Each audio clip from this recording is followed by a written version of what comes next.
Welcome back our channel. മക്കളെ, ഇന്ന് നമ്മൾ 9ാം ക്ലാസ്സിലെ എക്സാം സ്പെഷ്യൽ ആയിട്ടുള്ള ഒരു വീഡിയോ ആയിട്ടാണ് വന്നിട്ടുള്ളത്. ഈ 20ാമത്തെ ക്വസ്റ്റ്യൻ ഒന്ന് നോക്കിക്കേ. 4 സഹി പ്രസ്താവ് ചുൻകർ ലിഖേ, 4 ശരിയായ പ്രസ്താവന തെരഞ്ഞെടുത്ത് എഴുതുക എന്നതാണ്. ഇതിലൊരു ട്രിക്സ് ഉണ്ട്.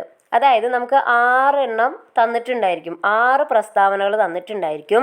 അതിൽ 4 എണ്ണം ശരിയുള്ളതുണ്ട്. ആ 4 എണ്ണമാണ് നമ്മൾ ആൻസർ ഷീറ്റിൽ എഴുതേണ്ടത്. അപ്പോൾ ഇതിൽ ഒരു ട്രിക്സാണ് പറയുന്നത്. ആദ്യത്തെ 4 എണ്ണം എഴുതി കഴിഞ്ഞാൽ നിങ്ങൾക്ക് 3 മാർക്ക് ഉറപ്പായിട്ടും കിട്ടും. എത്ര മാർക്കാ? 3 മാർക്ക്. അപ്പോൾ നമുക്ക് നോക്കാം കേട്ടോ. 1, पेड़ की शाखाओं के बीच से चमकीला താര ദിഖായി ദേത്താ ഹേ.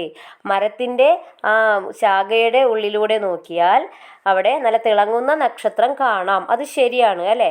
ഇനി രണ്ടാമത്തെ, റോസ് ശാം കോ ദോ പക്ഷി പേട് പർ ഗീത് ഗാത്തെ ഹേ. എല്ലാ ദിവസവും ശാമുക്കോ, വൈകുന്നേരമായാൽ 2 പക്ഷി വന്ന് അവിടെ പാട്ട് പാടാറുണ്ട്. ഈവനിങ് ആണോ ആ പക്ഷികൾ പാടാറുള്ളത്? അല്ല അല്ലേ? അപ്പോൾ അത് തെറ്റാണ്. That is wrong. 3, ഫിൻലൻഡ് ഉത്തരി ധ്രുവിക്ക് പഡോസ് കാ ദേശ് ഹേ. അത് ശരിയാണ്. ഇനി നാലാമത്തെ, ദോനോ ബച്ചെ ഏക് ദൂസരെ ദേശ് മേ പഹൂഞ്ചെ. 2 കുട്ടികളും വേറെ ഒരു ദേശത്ത് എത്തിച്ചേർന്നു. അതും ശരിയാണ്. അപ്പോൾ ആദ്യത്തെ 4 എണ്ണം എഴുതി കഴിഞ്ഞാൽ നമുക്ക് എത്ര എണ്ണം ശരിയായി? 3 എണ്ണം ശരിയായി അല്ലേ? അപ്പോൾ 3 മാർക്ക് ഉറപ്പിച്ചോളൂ കേട്ടോ.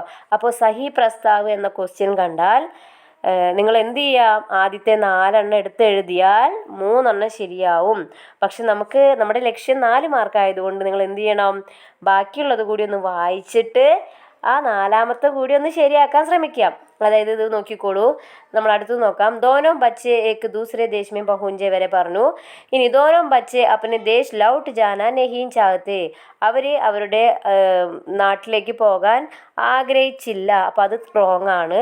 ലാസ്റ്റ് വൺ, ബച്ചെ ജബ് അപ്പനെ ഘർ സെ ബിഛുട് ഗയേ തബ് 8 और 4 साल के थे. കുട്ടികൾ അവരുടെ വീട് വിട്ടു പോകുമ്പോൾ അവർക്ക് 8ഉം 6ഉം വയസ്സായിരുന്നു. അപ്പോൾ ലാസ്റ്റത്തെ ശരിയാണ്. അപ്പോൾ ആദ്യത്തെ 4 എണ്ണത്തിൽ 3 മാർക്കും ലാസ്റ്റത്തെ ഒരെണ്ണവും ശരിയാണ് കേട്ടോ. അപ്പോൾ ലാസ്റ്റത്തെ കാര്യം നമുക്ക് അങ്ങനെ ഉറപ്പ് പറയാൻ പറ്റില്ല. ചിലപ്പോൾ ലാസ്റ്റത്തെ, ചിലപ്പോൾ സെക്കൻഡ് ലാസ്റ്റത്തെ ആയിരിക്കും ശരി. പക്ഷെ ആദ്യത്തെ 4 എണ്ണത്തിൽ 3 എണ്ണം ശരിയാണ് എന്ന് ഉറപ്പാണ്. ഞാൻ ഒരെണ്ണം കൂടി കാണിച്ചു തരാം എക്സാമ്പിളിന്. കൂട്ടുകാരെ, ഇത് വീണ്ടും ഒരു എക്സാമ്പിൾ കാണിക്കുകയാണ്. 4 സഹി പ്രസ്താവ് ചുൻകർ ലിഖേ. 4 ശരിയായ പ്രസ്താവന എടുത്തെഴുതാനാണ്. നമുക്ക് ഈ ഒരു ക്വസ്റ്റ്യൻ ഉറപ്പായിട്ടും ചോദിക്കും കേട്ടോ. ഈ സഹി പ്രസ്താവ് എന്ന ക്വസ്റ്റ്യൻ 9ാം ക്ലാസ്സിലും 10ാം ക്ലാസ്സിലും ഒക്കെ ഉറപ്പായിട്ടും ചോദിക്കുന്നൊരു ചോദ്യമാണ്. നമുക്കിതും നോക്കാം. ആദ്യത്തെ 4 എണ്ണത്തിൽ 3 എണ്ണം ശരിയാണ് കേട്ടോ. നമുക്ക് നോക്കാം. ഗാന്ധിജീനെ വൈസ്രോയ്ക്ക് ആമന്ത്രൺ സ്വീകാർ കിയ. ഗാന്ധിജി വൈസ്രോയുടെ ക്ഷണം സ്വീകരിച്ചു. അത് ശരിയാണ്. മൗണ്ട് ബാറ്റനെ ചായ പാർട്ടിക്ക സാരാ ജിമ്മ ഖുദ് ലേ ലിയ. മൗണ്ട് ബാറ്റൻ ആ ചായ പാർട്ടിയുടെ എല്ലാ ഇതും സ്വയം ഏറ്റെടുത്തു. അത് തെറ്റാണ്. ലേഡി മൗണ്ട് ബാറ്റനാണ് എല്ലാ തയ്യാറെടുപ്പുകളും ചെയ്തത്. ഇനി മൂന്നാമത്തെ, ഗാന്ധിജിക്ക് ഗഡി റെയിൽഗാഡി മേ കിസീനെ ചുരാലി. ഗാന്ധിജിയുടെ വാച്ച് ട്രെയിൻ വെച്ച് ആരോ മോഷ്ടിച്ചു. അതും ശരിയാണ്. ഇനി 4th വൺ, മൗണ്ട് ബാറ്റൻ കെ ജമാനെ മേ പൂരെ ഹിന്ദുസ്ഥാൻ മേ ഏക് ഹി റൂം കൂളർ ദ. മൗണ്ട് ബാറ്റൻ്റെ സമയത്ത് ആ മുഴുവൻ ഇന്ത്യ രാജ്യത്ത് ഒരേയൊരു റൂം കൂളറേ ഉണ്ടായിരുന്നുള്ളൂ. അതും ശരിയാണ്. അപ്പോൾ ആദ്യത്തെ 4 എണ്ണത്തിൽ 3 എണ്ണം ശരിയായല്ലോ. ഇനി ഗാന്ധിജി ചായ് പാർട്ടി മേ അപ്പന ഖാന സാത്തിലായി. ഗാന്ധിജി ചായ് പാർട്ടിക്ക് സ്വന്തം ഫുഡ് കൊണ്ടുപോയി. അത് ശരിയാണ്. ഇനി ഗാന്ധിജി അപ്പനി ഗഡി ജേബ് മേ രഖ്തേ ഥേ. ഗാന്ധിജി അദ്ദേഹത്തിൻ്റെ വാച്ച് പോക്കറ്റിലാണ് വെച്ചത്. അത് തെറ്റാണ്. അരയിലാണ് തൂക്കിയിട്ടത് അല്ലേ?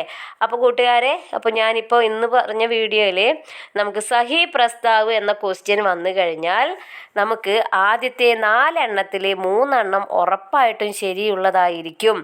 പിന്നീടുള്ള 2 എണ്ണത്തിൽ ഒരെണ്ണവും ശരിയായിരിക്കും. അത് നമ്മൾ ഏതാണെന്ന് വായിച്ച് കണ്ടുപിടിക്കുക. അപ്പോൾ ഇത് ജസ്റ്റ് പാസ്സാവാനോ അതുപോലെ അങ്ങനെയുള്ള കുട്ടികൾക്ക് ഒന്നും നോക്കണ്ട, ആദ്യത്തെ 4 എണ്ണം എഴുതി വെച്ചോളൂ. ഉറപ്പായിട്ടും 3 മാർക്ക് കിട്ടും. അപ്പോൾ ഇതാണ് ഇന്ന് നമ്മൾ ഡിസ്കസ് ചെയ്യുന്നത്. നമുക്ക് ഇനിയുള്ള ദിവസങ്ങളിൽ എക്സാം സ്പെഷ്യലായിട്ടുള്ള ഇതുപോലെ ചെറിയ ചെറിയ നുറുങ്ങ് വിദ്യകളൊക്കെ ആയിട്ട് വരുന്നതായിരിക്കും. അപ്പോൾ എല്ലാവർക്കും all the best. Bye bye.